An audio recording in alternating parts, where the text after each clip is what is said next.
implementarlos en cualquier sitio, lo que vas a hacer. ¿Vale? Este sería el botón de descarga. El taller ha empezado utilizando la Microbit, una pequeña placa electrónica que se utiliza para educación y también tiene otros usos, como en este caso el sistema de riego. Y partiendo de cero, sin ningún conocimiento de la programación, hemos enseñado las funcionalidades de dicha placa electrónica.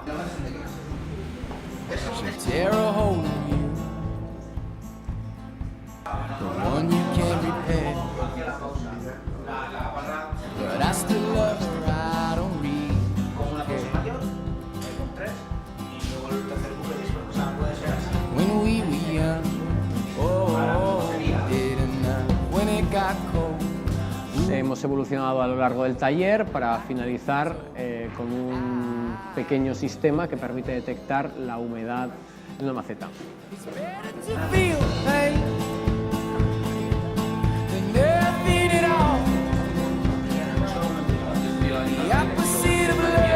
Niri landarak asko gustatzen zait, ez pasatzen dut hainbat denbora zaintzen edo ahalegintzen bere zentzagaz, eta pentsatu nuen oso interesantea zela gai ez.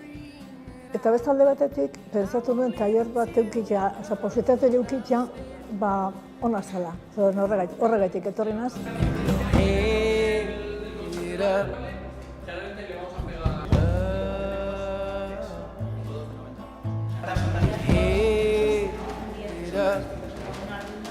Vale, entonces tenéis aquí un set, por si queréis ahorraros.